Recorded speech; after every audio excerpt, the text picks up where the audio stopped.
Hello friend, मैं से कहते शाम जीएच नॉलेज प्रो में आप सभी का स्वागत करता हूं।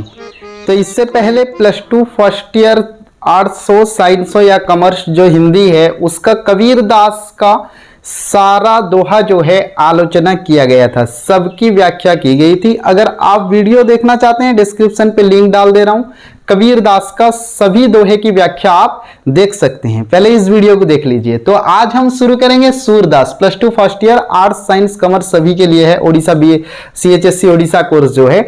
आज हम सूरदास के एक पद को व्याख्या सहित संपूर्ण रूप से आलोचना करेंगे। तो पहले जो है ये सूरदास जो है उनका ब्रज भाषा था, तो आपको पहले समझने में हो सकती है थोड़ी सी दिक्कत हो, लेकिन वीडियो को लास्ट तक देखिए। लास्ट में जब व्याख्या करके समझाऊंगा तो आपको उम्मीद करता हूं क्लियर समझ पाएंगे। लेकिन पहले इसे जो है इसका संदर्भ समझ लीजिए, इसका जो है कोई से नया वर्ड वो समझा रहा हूं, फिर इसे व्याख्या करके आपको समझाऊंगा। तो चैनल को अब तक अगर सब्सक्राइब नहीं किया है अभी सब्सक्राइब करें और बेल आइकन प्रेस करके ऑल नोटिफिकेशन पे क्लिक करें, नेक्स्ट वीडियो का नोटिफिकेशन आप तक पहुंच सकेगा। तो पूरे कोर्स को कंप्लीट करने का मैं जो है एक बनाया हूं, अपनी तैयारी किया हूं कि पूरे कोर्स को आपको कंप्लीट कर सकूं, आप तक पहुंचा सकूं। ठीक है, तो चलिए शुरू करते हैं। सूरदास, तो सूरदास के पद को समझने से पहले सूरदास के विषय में संक्षिप्त जानकारी होना आवश्यक है। आप क्लास 9 और 10 पे सूरदास के विषय में संक्षिप्त जानकारी आपको होगी, फिर भी बता दे रहा हूं।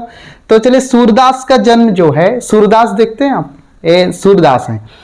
तो सूरदास का जन्म जो है 1478 में दिल्ली के निकट सीही नामक गांव में हुआ था। आप शॉर्ट नोट्स लिख सकते हैं, ठीक है। शॉर्ट नोट्स आप कभी भी मेरा वीडियो देख रहे हो तो कॉपी पेन लेकर बैठना, इससे एक एक नोट्स बनाते जाना, ठीक है। तो सूरदास का जन्म कब हुआ? 1478। कहां पर हुआ? न दिल्ली के निकट सीही नामक गांव में एक गरीब ब्राह्मण परिवार में हुआ था, ठीक है। तो सूरदास जो है आगरा, वो उन्हें कुछ लोग बोलते हैं कि सूरदास जो है जन्म से अंधे थे, और कई इतिहासकारों का मानना है कि सूरदास जो है बाद में अंधे हुए, ठीक है। कुछ इतिहासकार मानते हैं कि जन्म से अंधे थे और कुछ इतिहासकार मानते हैं कि सूरदास जो है बाद में अंधे हुए। तो उन्होंने आगरा और मथुरा के बीच यमुना नदी के तट पर स्थित गौघाट, ठीक है, गौघाट, यमुना नदी के तट पर स्थित गौघाट पर संगीत, काव्य और शास्त्र का अध्ययन किया। फिर विनय के भावों से पदों की रचना करने लगे। तो सूरदास जो थे वात्सल्य रस के कवि थे। वात्सल्य रस, ठीक है, कृष्ण की बाल लीलाओं, बचपन का वर्णन करना, उन्होंने अपने पद में और काफी सारे दोहे में कृष्ण की बाल लीलाओं का वर्णन किया है। सो सूरदास का ब्रज भाषा पर पूरा अधिकार था। एक हिंदी साहित्य इतिहास के सूर्य जैसे कवि थे। तो उनकी एक प्रमाणिक रचना है जिसका नाम है सूर सागर। आप शॉर्ट नोट्स पे लिख सकते हैं। उनकी एक प्रमाणिक रचना है जिसका नाम है सूर सागर। तो सूरदास कृष्ण के बारे में काफी कुछ पद लिखे हैं, बहुत सारे आलोचना किए हैं। वात्सल्य रस के कवि थे। तो कृष्ण की बाल लीला, जैसे कृष्ण का रूठ जाना, माखन चोरी करना, नहाते समय रूठ जाना, चांद के लिए मचलना, जिद करना, पालने में झूलना, घुटनों के बल चलना, आदि आदि का वर्णन जो है बड़े ही मनमोहक ढंग से सूरदास ने किया है, ठीक है। तो ये था सूरदास के विषय में संक्षिप्त जानकारी। और अब चलते हैं आपका plus two first year Orissa का कोर्स जो है हिंदी पर चलते हैं। पहला पद है सूरदास का। तो कबीरदास का दोहा समाप्त हो चुका है। दोहा जो 2 लाइन का होता है ये सूरदास का पद है, ये सूरदास का दोहा नहीं। तो सूरदास का पद देखिए, अविगत गति कछु कहत न आवे, ज्यों गूंगा मीठे फल को रस अंतरग ही भावे, परम स्वाद सबही सु निरंतर अमित तोष उपजावे, मन वाणी को अगम अगोचर सो जाने जो पावे। फिर अंत में लिखते हैं सूरदास, रूप रेख गुण जाति जुगते बिनु निरालंब कित धावे, सब विधि अगम विचार ही। यहां पर मेरे जो है पीठ में इसका छाया उठ गया है, ठीक है। चलिए, तो सब विधि अगम विचार ही, ताते सुर सगुन पद गावे। क्लियर, समझ गए आप लोग सभी? बंद करें वीडियो को या आगे समझाएं? हाँ, तो समझ नहीं पाओगे क्योंकि ये जो है ब्रज भाषा है। ठीक है, तो चलिए एक एक करके मैं आपको समझाता हूं एक एक लाइन को, उसके बाद व्याख्या में उम्मीद करता हूं आपको जब डिस्क्राइब करूंगा ना व्याख्या तो आप क्लियर समझ पाएंगे। फिर भी इसे जो है आलोचना करता हूं, इसे भी समझने की कोशिश कीजिए। वीडियो को लास्ट तक जरूर देखना। अब तक लाइक नहीं किया वीडियो को यार, लाइक तो कर दें। तो चलिए, सूरदास। अविगत गति, अविगत यानी ईश्वर, निर्गुण ईश्वर ब्रह्मा। अविगत यानी अव्यक्त, जिसे व्यक्त नहीं किया जा सकता, जिसे बोला नहीं जाता, वो निर्गुण है। अविगत गति, गति का अर्थ है स्वभाव। आप जब लिख रहे हैं नए शब्द तो कॉपी पेन में लिख लें, वीडियो को पॉज मारे लिख लें, फिर आगे बढ़ते हैं। ठीक है, अविगत निर्गुण ब्रह्मा, उसका कोई आकार नहीं है। ठीक है, निर्गुण है वो। अविगत गति, उसका स्वभाव। कछु कहत ना आवे, कछु कुछ कहत ना आवे, कुछ बोल नहीं सकते। बोलते हैं जो निर्गुण ब्रह्मा है ना, जो निर्गुण ईश्वर है, उसका स्वभाव वो कैसा है, वो ऐसा है, वैसा है, जैसा है, कैसा है, कुछ पता नहीं वो कैसा है। वेद में नेति नेति, इस तरह है, इस तरह है, ऐसे वर्णन किया गया है। तो अविगत गति यानी वो निर्गुण ब्रह्मा का स्वभाव। कछु कहत ना आवे, कुछ कहा नहीं जा सकता, उसको शब्द में वर्णन किया जा नहीं सकता कि वो कैसा है। ज्यों गूंगा मीठे फल को रस अंतरगी भावे, जैसे ज्यों, जैसे गूंगा मीठे फल को, गूंगा, गूंगा समझते हैं जो बोल नहीं सकता है, उड़िया में जिसे बोलते हैं मुक्को, जो इशारे से बात करता है, ऐसे। ठीक है, गूंगा। तो बताइए, गूंगा एक था ना जो कि गूंगा अगर पान मांगता है कि पान खाने दो, कैसे मांगता है कि नहीं, ऐसे चूना मारना है। तो अगर अंधा कैंची मांगे कैसे मांगेगा? ठीक है, तो कमेंट बॉक्स पे लिखना कैसे मांगेगा। खैर, ये थोड़ी सी मजाक की बात थी। तो ज्यों गूंगा मीठे फल को, जैसे गूंगा मुक्को जिए था, मीठे फल को रस के, मीठा पाचिला फलर रस अंतर्गत ही भावे, भावे मतलब मजा आता है। अंतर्गत यानी अंदर ही अंदर वो उसका मजा लेता है, वो तो बता नहीं सकता।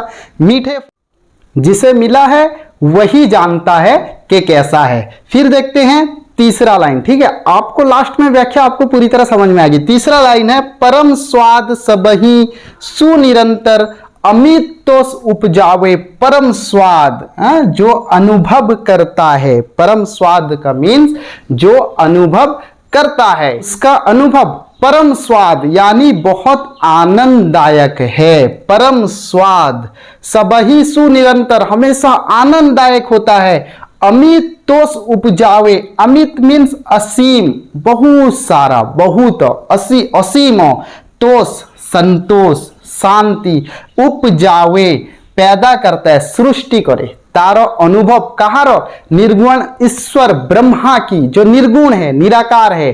परम स्वाद सबही सुनिरंतर अमित तोष उपजावे, मन में एक असीम शांति संतोष पैदा करता है। जैसे गूंगा फल खाता है और उसका रस भी उसके मन में क्या होता है ने, असीम शांति, एक क्या करता है ने, अमित तोष उपजावे। हाँ, असीम शांति, अच्छा लगता है उसको, मन में एक प्रसन्नता होती है, लेकिन वो किसी के आगे व्यक्त नहीं कर सकता।